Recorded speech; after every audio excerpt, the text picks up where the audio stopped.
બધા ઘરના બેઠા શું વાત કરવાની.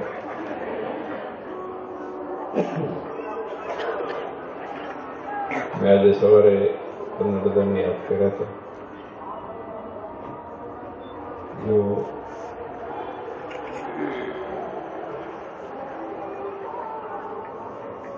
સેવા તમે બધાએ કરી છે,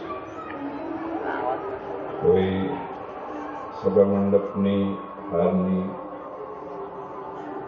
માનની, સન્માનની અપેક્ષા વગર એ સાચી સેવા છે. કોઈ પોતાનું સ્થાન નથી છોડ્યું, પોતાની જગ્યા નથી છોડી. અને સવારે વાત કરતો હતો કે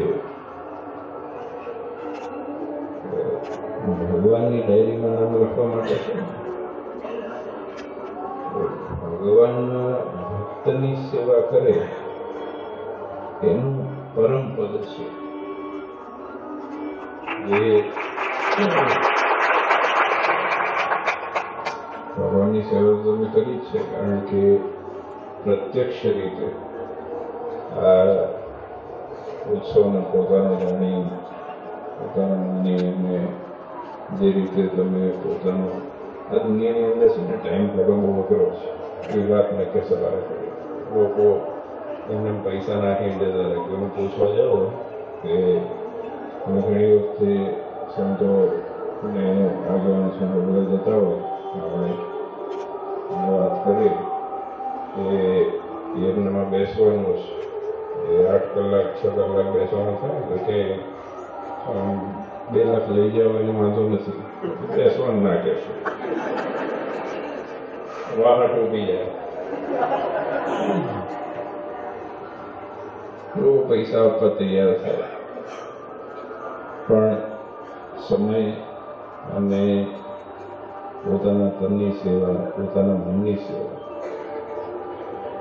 એ હજી ધારો કે અહીંયા આપણે ઉત્સવ કર્યો જે પણ નાની મોટી સેવા, આર્થિક સેવા થઈ, ધારો કે આનાથી 10 ગણી થાય, પૈસાનો ઢગલો થઈ જાય. પણ જો તમે બધા ના હો એની ઢગલો એમને જ પડે.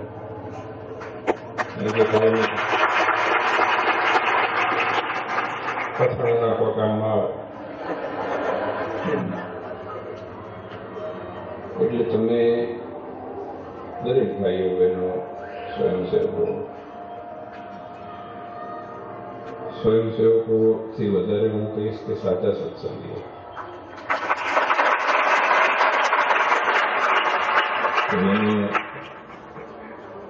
આટલું બધું મૂકીને આવવું એ બહુ કઠણ છે.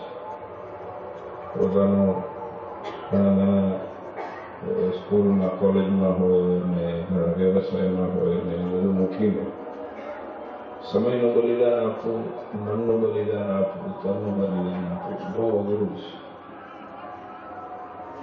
તનનું, મનનું, છેલ્લે ધન. એટલે તમે ધનથી પણ ઘસાણા છો, તનથી પણ ઘસાણા છો, મનથી પણ ઘસાણા છો.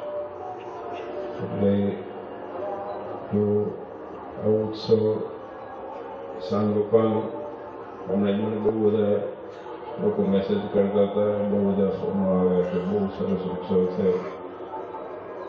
મેં કીધું ઉત્સવ તો કંઈ અમારી છાપ તો છે નહીં, આપણે જે કરીએ છીએ જે માટે કરીએ છીએ.